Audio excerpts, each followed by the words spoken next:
Залуус бид хөрөнгө оруулалтын салбарт орохдоо юуг анхаарах ёстой вэ? Энэ тухай 5 богд капиталын гүйцэтгэх захирал Мөнх Эрдэнэ сар бүр зохион байгуулагдах цойл өсөж Compass Card Model ивентэд оролцохдоо залуус төгссөн зөвлөгөө хүргэж байна.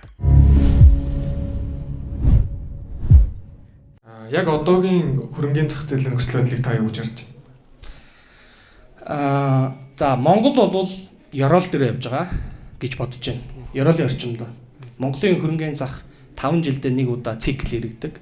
21 онд ориглосоо өнөөдөр хүртэл ёроол руугаа явсан байгаа. Ойролцоогоор 2.5 жил. Дараагийн 2-3 жил бол сэргэл бүүмийн жил байна гэж харж байгаа. Тийм болохоор энэ жил яг Монголын зах зээл дээр та хөрөнгө оруулалт эхлүүлэхэд бол хамгийн зөв цаг шүү гэдгийг бол хэлмээр байна. Гэхдээ хөрөнгө оруулалт гэдэг нь их мөнгөний тухай биш. Ямар ч юм хамгийн жижигээс эхэлнэ. Хөрөнгө оруулалт байна уу? Их сургууль сурах байна уу? Юу ч байсан бай бүх юм хамгийн жижигээс эхэлнэ. Жижиг сажиг зүйл гэж хайсан зүйл чинь дараа нь чиний амжилтыг хойш нь татаж магадгүй. Тийм учраас баг багаар юмыг нэгдүгээрт эрт, хоёрдугаарт баг багаар, гуравдугаарт тогтмол тууштай хий. Тэгэх юм бол хизээ нэг өдөр угаас амжилт дүрэн тэр бол гарцаагүй. За баярлалаа. За тэгвэл саяны асуултын хариултыг хэдүүлээ хамтдаа өгөх юм бол ер нь бол ингээд бид нэр ойлгож байгаа мөртлөө үйлдэл хийхгүй тэгээ боломжийг алдчихна гэсэн үг шүү дээ. Нөгөө талаасаа яг бодит байдал дээр одоо бид нарын хөрөнгө оруулалт их боломж бол орлоготой шууд холбоотой. Орлого бол карьер дөнгөж эхэлж байгаа учраас баг байгаа угаасаа тий. Тэгэхээр бид нар яаж хэрхэн хаанаас эхлэх вэ? Баг дөнгөөр. Орлогогүй хүн гэж байхгүй шүү дээ.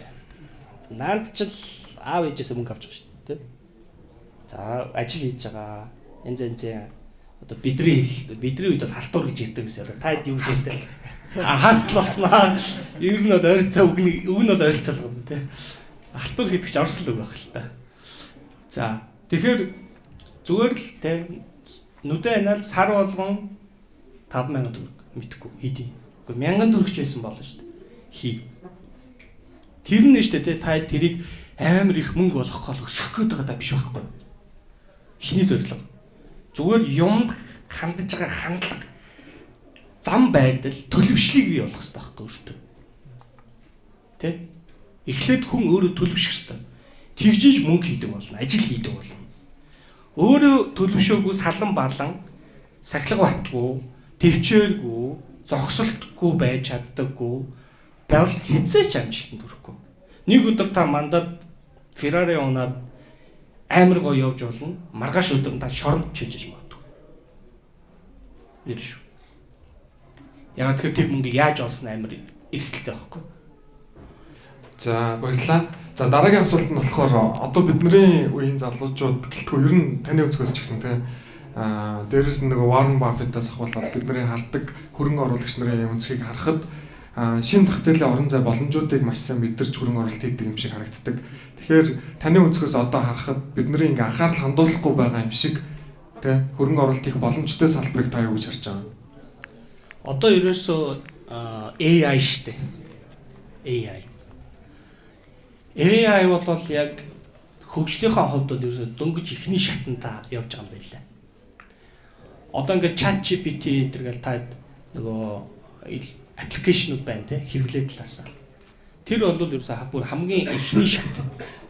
За энэ бол ингээд зарим нэгэн газар ярьцлаганд нөхрөөр тий эсэ бичүүлээд тэнцсэн л гин тий ChatGPT тэгэхээр эсэ бичүүлээд тэгээд сургуульд орсон л гин ажлын ярилцлаганд тэнцээд ажилд орсон л гин тий бүр хүнээс мөнгө өөртөө авцсан л гин гэд энэ бол бүр дөнгөж дэмдэг эхлэх шат юм байна.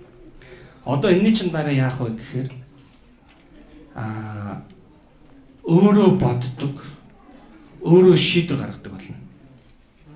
AI. Тэр робот чинь тий. За энэний дараа бүр хамгийн амар нь яах вэ гэхээр өөрөө дүгндэг, зөв бурууг ялгадаг. Намайг хараад нүдний харц биеийн хэмжээг хараад сэтгэл хөдлөлийн уншдаг. Тэр сэтгэл хөдлөлтөнд тааруулсан хариу өгдөг хэмжээнд очно. Тэгээ ерөөсөө үндсэндээ хүн болно л гэсэн. Тэгэхээр юу гэж хэлэх вэ гэхээр AI гэдэг зүйлийг эртнээс уншаад судлаад те ингээд ишиг эртхэн ороорой мэдлэгээ сайжруулах. Илүү их мэдээлэл авахыг хүсвэл subscribe тавчигдаарай.